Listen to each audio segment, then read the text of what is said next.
ఓం శ్రీ కృష్ణ జగద్గురు పరబ్రహ్మణే నమః.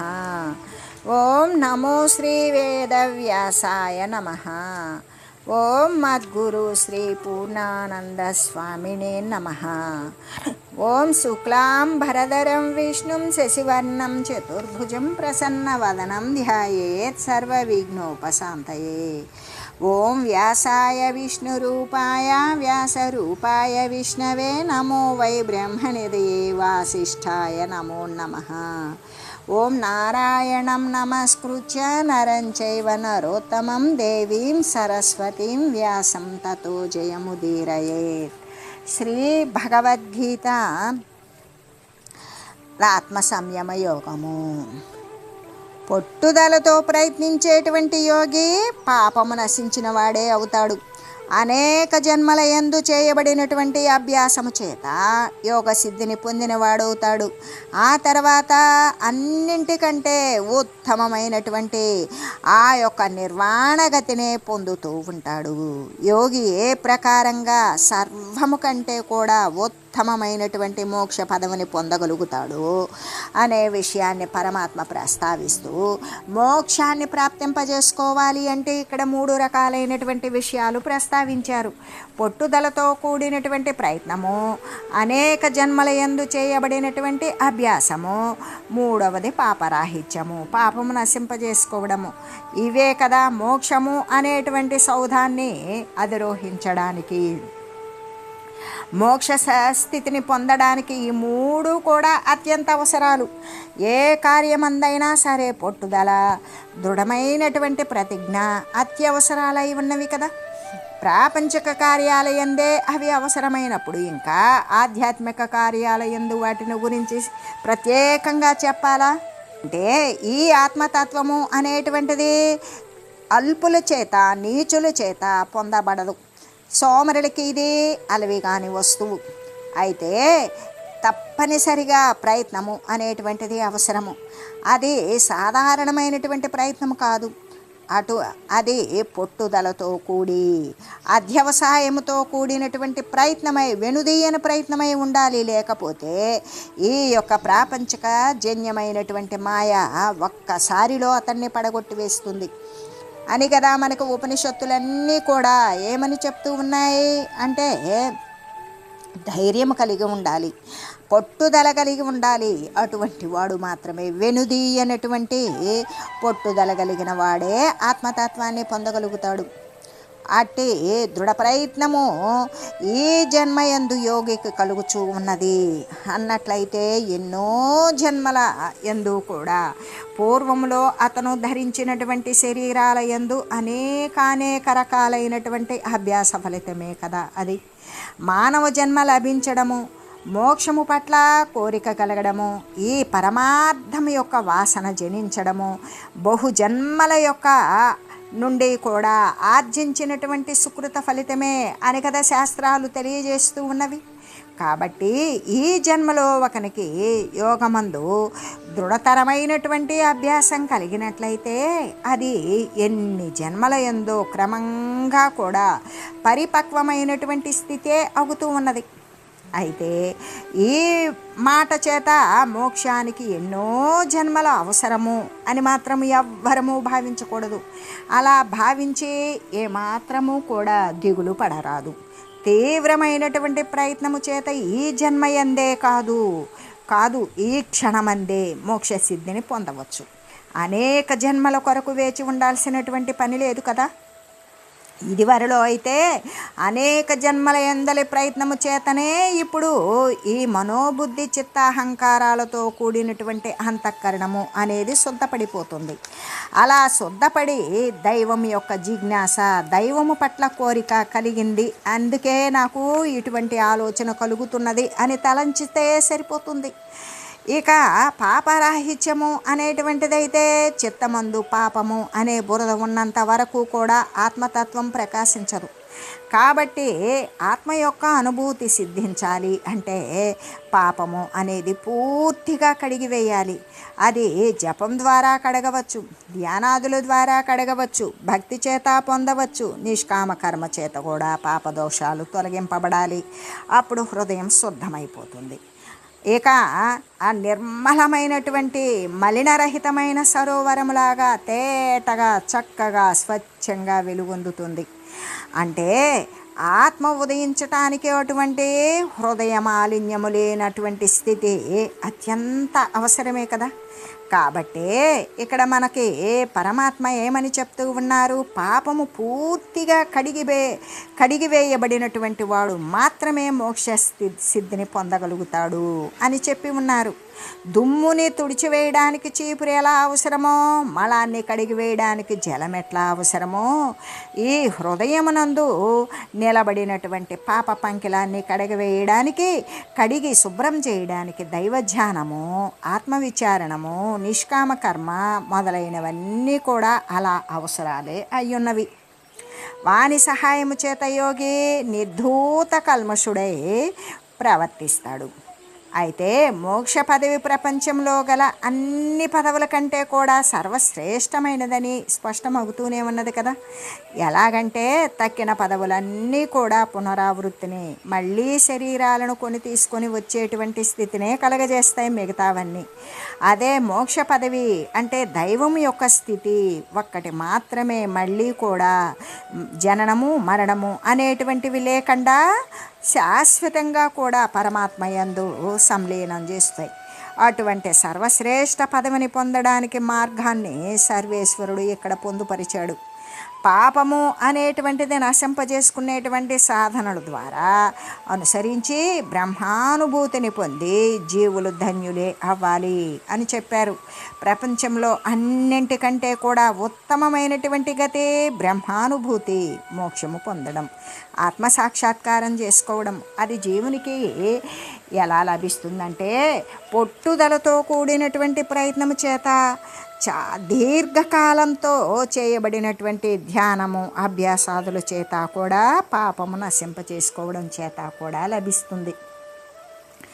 అంటే యోగి యొక్క గొప్పతనం ఎలా ఉంటుంది అంటే, ఓ అర్జున, యోగి అయినటువంటి వాడు కృత్య చాంద్రాయణాది తపస్సులు చేసేవారి కంటే కూడా, ఏ విధంగా కృత్యము అంటే ముద్ద, అదే మరి కృత్యము అనేటువంటిది ఒక చేసినటువంటి నేరానికో పాపానికో పరిహారంగా ఆ విధంగా చేసుకుంటూ ఉంటాడు. కృత్యము అంటే ఒక 3 పగళ్ళు ఉదయం పూట ఒక్కొక్క ముద్ద తినడం, ఇక ఆ రోజంతా ఏమీ తినకుండా ఉండడం, అలా 3 రోజులు. తర్వాత మళ్ళీ 4వ రోజు నుండి మళ్ళీ 3 ముద్దలు రాత్రికి తినడం, మళ్ళీ పగలంతా అలా ఉపవసించడం. తర్వాత 3 రోజులు అసలు ఏమీ తినకపోవడం. తర్వాత మళ్ళీ కూడా ఆ 3 రోజులు అంటే 9 రోజులు గడిచిన తర్వాత మళ్ళీ 10వ రోజు మళ్ళీ ఉదయం పూట అదే పగలు ఒక ముద్ద గట్టిగా ఒక పిడికి నిండా తీసుకునేటువంటి ముద్ద అది తీసుకొని తినడం. అలా 3 రోజులు 3 పగళ్ళు. ఆ తర్వాత 4వ రోజు నుండి 3 రాత్రులు. మళ్ళీ కూడా 9వ రోజు నుండి అంటే 6 రోజులు అయిపోతాయి. 7వ రోజు నుండి మళ్ళీ కూడా 3 రోజులు పూర్తి పగలు రాత్రి ఏమీ తినకుండా ఉండడం. మళ్ళీ 9 రోజులు అలా గడిచిపోయాక 10వ రోజు మళ్ళీ ప్రారంభించడం, పగలు ఒక ముద్ద.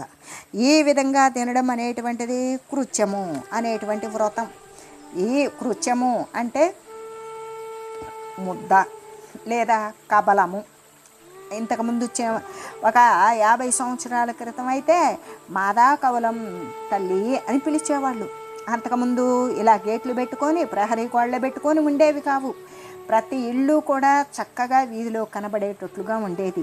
యాచకులకి, ఎవరైనా అర్థించి వచ్చేటువంటి అతిథి అభ్యాగతులకి కూడా ఆలవాలంగా ఉండేది. ఇప్పుడు మొత్తం కూడా తలుపులు మూసేసుకొని, గేట్లకు తాళాలు వేసేసుకొని, మరి ఇంకా కూడా సీసీ కెమెరాలు పెట్టేసుకొని, దాని ప్రకారం ఎవరి వీధిలోకి వస్తున్నారు, వాళ్ళ కోసం మనం ఎందుకు కదలాలి, ఎవరికి వారే వంట చేసుకొని తినలేని పరిస్థితుల్లో టిఫిన్లు సైతం కొనుక్కొచ్చుకోవడం, కూరలు కర్రీ పాయింట్స్కి వెళ్ళి కూరలు కొనుక్కొచ్చుకోవడం, రైస్ కూడా చేసుకుంటే చేసుకోవడం లేకుంటే కొనుక్కొచ్చుకోవడం, ఆన్లైన్ ఫుడ్ డెలివరీసు, ఇటువంటి వాటితో కాలక్షేపం చేసేటువంటి వరకు ఈ కబలాలు, ఈ కృత్యాలు గురించి వాళ్ళకి ఏమన్నా తెలుస్తాయా? తెలీదు. కానీ అస్సలు తెలియదా? కొంతమందికి తెలిసే ఉంటుంది. పెద్దలకి మహనీయత్వంతో ఉండేటువంటి వారికి అందరికీ కూడా పాత సాంప్రదాయాలను కొనసాగిస్తూ వచ్చేటువంటి వారికి అందరికీ తెలిసే ఉంటుంది. అంతేకాదు చాంద్రాయణము అనేటువంటిది కూడా ఏదో బ్రహ్మహత్యా పాతకం కోసము, స్త్రీ హత్యా పాతకం కోసము, లేదా శిశుహత్యా పాతకాన్ని వీటిని నశింప చేసుకోవాలి ఈ పాతకాలు అన్నప్పుడు చాంద్రాయణ వ్రతం అనేటువంటిది చేసేవాళ్ళు. చాంద్రాయణ వ్రతము అనేటువంటిది అంటే ఇప్పుడు ఆ పౌర్ణమి ఉంది, పౌర్ణమి నుండి కూడా అంటే పౌర్ణమికి ముందు వచ్చేటువంటి పాడ్యమి ఉన్నది కదా, అంటే అమావాస్య తెల్లవారి ఒక్క ముద్ద ప్రారంభించేవాళ్ళు. తర్వాత విధినాడు 2 ముద్దలు, తదినాడు 3 ముద్దలు, చవితి నాడు 4 ముద్దలు, పంచమి నాడు 5 ముద్దలు, ఈ విధంగా షష్ఠి సప్తమి ఈ విధంగా కొనసాగి పౌర్ణమి దగ్గరికి వెళ్ళే సమయానికి 15 ముద్దలు తింటాడు. రోజుకు 15 కాదు, పాడ్యమి నాడు 1 ముద్ద అయితే, విధి నాడు 2 ముద్దలైతే, తది నాడు 3 ముద్దలైతే, అట్లా సప్తమి నాడు 7 ముద్దలైతే, చతుర్దశి నాడు 14 ముద్దలైతే, పౌర్ణమి నాడు 15 ముద్దలు తింటాడు. ఆ తర్వాత పౌర్ణమి మర్నాడు మళ్ళీ ఒక పాడ్యమి వస్తుంది. ఆ పాడ్యమి మొదలుకొని 14 ముద్దలు తింటాడు. తర్వాత విధియ రోజు మళ్ళీ 13 ముద్దలు తింటాడు. ఈ విధంగా అంటే తదినాడు 13 ముద్దలు తింటాడు. ఇలాగా తింటూ అంటే ఒక్కొక్క ముద్ద తగ్గించుకుంటూ రావడం. అమావాస్య తర్వాత ఒక్కొక్క ముద్ద పెంచుకుంటూ పౌర్ణమి నాటికి 15 ముద్దలు ఎలా తిన్నాడో, మరి పౌర్ణమి వెళ్ళిన తర్వాత అంటే అది చంద్రుని యొక్క కళలు వృద్ధి క్షీణాలను బట్టి వాని యొక్క భుజించేటువంటి భోజనం యొక్క పదార్థాల ముద్దలు బట్టి తనకు తాను నిర్ణయించుకుంటాడు. తను చేసినటువంటి పాపాన్ని పరిహరించుకోవడం కోసం తను ఆచరిస్తూ ధ్యానం చేస్తూ ఆ విధమైనటువంటి విషయాలను కొనసాగిస్తూ అమావాస్య వచ్చే సమయానికి ఇక చతుర్దశి నాడు అమావాస్య ముందు వచ్చేటువంటి చతుర్దశికి ఒక్క ముద్ద తిని అమావాస్య రోజు ఏమీ తినడు, పూర్తిగా ఉపవసిస్తాడు. మళ్ళీ కూడా అమావాస్య వెళ్ళిన తర్వాత మళ్ళీ ఒక్కొక్క ముద్ద పెంచుకొని పౌర్ణమి నాటికి 15 ముద్దలు తింటే పౌర్ణమి తర్వాత పాడ్యమి మొదలుకొని అమావాస్య వరకు ఒక్కొక్క ముద్ద తగ్గించుకొని అమావాస్యకి ఏమీ తినకుండా ఉండడం. ఈ విధంగా పూర్ణ చంద్రుని అంటే చంద్రుని యొక్క వృద్ధి క్షీణాలను అనుసరించి వాని యొక్క భోజన విధానాలను శుష్కించిపోయి శరీరము కష్టింపజేసుకొని వాని యొక్క మనసు దైవం యొక్క మరి పాదాల వద్ద ఉంచి శాశ్వత తత్వాన్ని అంటి ఉండాలి అనుకునేటువంటి వారు చేసేటువంటి చర్య అంత భయంకరంగా చేసేటువంటి చర్య ఉండేది. అంటే కృత్యవ్రతము లేదా ఇంకా చాంద్రాయణ వ్రతము అనేటువంటి చేసేవారి కంటే అవి తపస్సులు, వారి యొక్క ఇంద్రియాలను తప్పింపజేయడం. అలా చేసేవారి కంటే కూడా ఇక్కడ పరమాత్మ తెలియజేస్తూ ఉన్నారు, కృత్యము చాంద్రాయణము చేసేటువంటి మొదలైనటువంటి తపస్సులు చేసేవారి కంటే కూడా ఇంకా శాస్త్రజ్ఞానాలు కలిగినటువంటి వారి కంటే భౌతికమైనటువంటి పాండిత్యాలు ఋగ్వేద యజుర్వేద సామవేద ఆధర్వణ వేదాలు ఇటువంటి పౌరుషేయాలు అపౌరుషేయాలు ఇంకా అనేకమైనటువంటి శాస్త్ర పాండిత్యాలు సాంగోపాంగంగా ఆ దరి నుండి ఈ దరికి ఔపాసన బట్టి ఆ విధంగా అంటే ఉదాత్తానుదాత్త స్వరితాలతో కూడుకొని మంత్రోచ్చారణ చేసేటువంటి వారి కంటే కూడా శాస్త్రజ్ఞానము తెలిసిన వారి కంటే కూడా అంతేకాదు అగ్నిహోత్రాలు అంటే యజ్ఞాలు యాజనాలు యజము చేసేటువంటి వారు అగ్నిహోత్రాలు ఎక్కువగా ఈ సత్రయాగాలు దీర్ఘమైనటువంటి యజ్ఞాలు ఇటువంటివి చేసేటువంటి అగ్ని కార్యాలు చేసేటువంటి వారి కంటే ఆ కర్మలు చేసేవారి కంటే చేయించేవారి కంటే కూడా యోగి అయినటువంటి వాడు చాలా శ్రేష్ఠుడు. ఎందుకు? వాని యొక్క జీవత్వం బ్రహ్మత్వంతో ఏకీకృతమవుతుంది. వాడు చేసేటువంటి జ్ఞాన ఆచరణ పరమాత్మతత్వంతో ఏకీకృతం చేస్తుంది.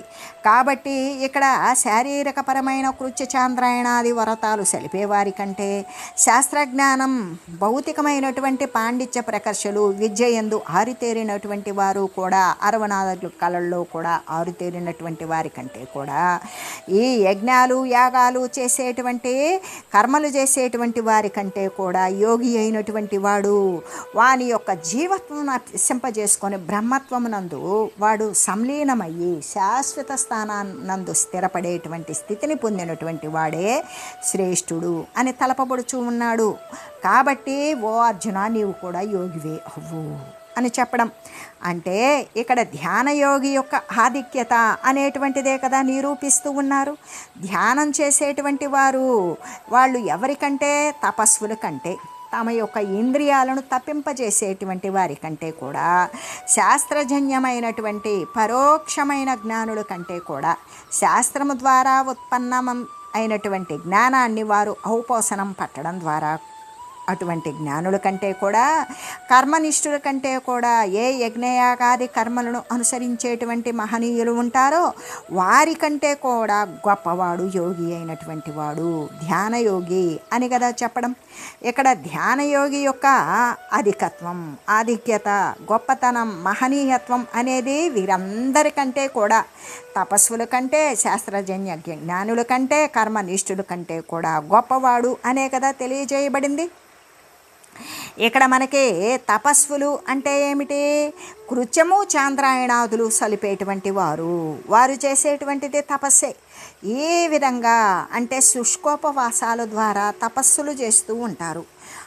అటువంటి వారని జ్ఞానులు అంటే శాస్త్రజ్ఞానము మాత్రమే కలిగిన వారు అని.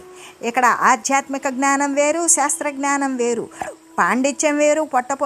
పోసుకునేదానికి అనేక విద్యలలో ఆరితేరి, భౌతికమైన విద్యలలో ఆరితేరి ఉండడం, ఆ యొక్క పాండిత్య ప్రకర్ష కలిగి ఉండడం, ఇతరులకు బోధింపగలగడం, ఈ విధంగా ఉండడం వేరు. ఆధ్యాత్మ జ్ఞానం వేరు. ఆధ్యాత్మ జ్ఞానం తనను తాను ఉద్ధరించుకుంటుంది. తన యొక్క అజ్ఞానాన్ని తనే నశింపజేసుకొని, జ్ఞానాన్ని సముద్ధరించుకొని, ఆ జ్ఞానం యొక్క ఆసరాతోటి ఆ అధిష్టాన వస్తువైనటువంటి పరమాత్మ యందు తాను సంలీనమవుతుంది. అటువంటిది ఆధ్యాత్మిక జ్ఞానం. కాబట్టి ఇక్కడ తపస్సులు అంటే కృత్యచాంద్రాయణాదు వ్రతాలు సలిపేటువంటి వారు, జ్ఞానులంటే శాస్త్రజ్ఞానము మాత్రమే ఉన్నటువంటి వారు, వారికి అనుభవ జ్ఞానము లేదు. కర్మనిష్ఠులు అంటే అగ్నిహోత్రము మొదలైనటువంటి యజ్ఞయాగాది కర్మలను చేసేటువంటి వారు అనే కదా అర్థం. అందుకే మనకి ఏ విధంగా పరమాత్మ తెలియజేస్తూ ఉన్నాడు అంటే జ్ఞానాధ్యానం విశిష్యతే అని కదా చెప్పడం. ఎలాగంటే భగవానుడు దీనినే ఎలా చెప్తూ ఉన్నారు? శాస్త్రజన్య పరోక్ష జ్ఞానము కంటే కూడా ఆత్మధ్యానము శ్రేష్టమంటే శ్రేష్టమైనది అనేటువంటి అర్థాన్ని స్ఫురింపజేస్తూ ఉన్నారు. ఏదైతే జీవుణ్ణి పరమాత్మ పదానికి సమీపంగా చేరుస్తుందో, లేక దేని ద్వారా అయితే జీవుడు దైవానికి, ఆత్మతత్వానికి అతి సన్నిహితుడై వర్తిస్తాడో అదే కదా తక్కిన అన్నింటికంటే కూడా శ్రేష్టమైనటువంటిది అవుతూ ఉన్నది. ఈ సూత్రము ద్వారానే ప్రపంచంలో ఉన్నటువంటి సమస్త పదార్థాల యొక్క అంతస్తు కానీ, మరి తక్కువలు ఎక్కువలు అనేటువంటివి అన్నీ కూడా మనం గుర్తుంచుకోవచ్చు. ఎందుకు అంటే ప్రపంచంలో ఉన్నటువంటి సమస్త పదార్థాల యొక్క అంతస్తు అంటే మరి అధికమైనటువంటి, తక్కువైనటువంటి స్థాయిలు, ఈ స్థాయి భేదాలు ఈ సమస్త పదార్థాలకి కూడా హెచ్చుతగ్గుల స్థితి ఉంటుంది. మరి న్యూనము అంటే లేకపోవడము, అధికంగా ఉండడము అనేటువంటిది మనం గుర్తుంచుకోవచ్చు కదా. అందుకనే యోగి భవ. పరమాత్మ అర్జునుడిని ఏమన్నాడు? నువ్వు యోగి అవ్వు అయ్యా అని భగవానుడు అర్జునుడిని శాసించారు. ఎందుకంటే యోగం యొక్క శ్రేష్టత్వాన్ని ముందుగానే చెప్పేశారు కదా. తర్వాత ఆ విధంగా ఆనతిచ్చారు. ముందు అసలు యోగము అంటే దాని యొక్క మహిమ, దాని యొక్క ప్రభావం, దాని యొక్క ప్రబలమైనటువంటి ఘనమైన శక్తి, దానిని గురించి ముందు మనకి తెలియజేశారు. అర్జునునితో సహా మనమందరం తెలుసుకున్న వారమే. కాబట్టి ఆ విధంగా యోగం యొక్క గొప్పతనము, శ్రేష్టత్వాన్ని గురించి ముందుగా చెప్పిన తర్వాతనే ఈ యొక్క యోగివి అవ్వవయ్యా, యోగులే అవ్వండి మీరంతా అని మనకు ఆనతిచ్చారు. ఇది మాత్రం మనం గమనించదగినటువంటి విషయమే కదా. కాబట్టే మనకేమని చెప్పారు అంటే తస్మాత్ అందువలన అనేటువంటి పదాన్ని ప్రయోగించారు. ఎందుకు? యోగము గొప్పది కాబట్టే నువ్వు యోగివవు. సర్వేక సమస్తమైన ఉత్తమమైనటువంటి కర్మలు అన్నింటికంటే కూడా పతాక స్థాయిలో ఉన్నది యోగమే. జీవుడు తనను తాను పరమాత్మ యందు మరి లయం చేసుకోవడం, తాను పరమాత్మ యందు విలీనం అవ్వడం, ఈ విధంగా చేసుకునేటువంటిదే యోగము. అటువంటి యోగం కంటే గొప్పదైనది ఇంకొకటి లేదు. కాబట్టి నువ్వు యోగివే అవ్వు అని దాని యొక్క యోగం యొక్క గొప్పతనాన్ని తెలియజేసిన తర్వాతే మనందరికీ ఏమని ఆదేశించారు? యోగులే అవ్వండి. ఎందువలన? యోగము గొప్పది కాబట్టి అందువలన మీరంతా యోగులు అవ్వండి అని చెప్పడం. దేనినైనా సరే కారణంగా చెప్పినప్పుడు మాత్రమే, సహేతుకంగా కారణమాత్రంగా చూపించి చెప్పినప్పుడు మాత్రమే ఎదుటి వారికి విశ్వాసం కలుగుతుంది. ఒక కార్యాన్ని ఆచరించాలి అంటే దాని యొక్క కారణ మూలాన్ని కూడా మనం తెలిసి ఉండాలి. ఆ విధంగా ఉన్నప్పుడు మాత్రమే దాని పట్ల మనకు విశ్వాసము, నమ్మకము అనేది కలుగుతుంది కదా. కాబట్టి శ్రీకృష్ణ పరమాత్మ కూడా అలాగే చేశారు. ధ్యానం యొక్క పద్ధతిని, విలువను కూడా చాలా దూరం చెప్పారు. చెప్పి చిట్ట చివరకు ఈ కారణాల చేత అన్నింటికంటే యోగము గొప్పది, నువ్వు ధ్యానయోగి అవ్వు, యోగం ద్వారా సర్వశ్రేష్టతమైనటువంటి మోక్ష పదాన్నే పొందవచ్చు.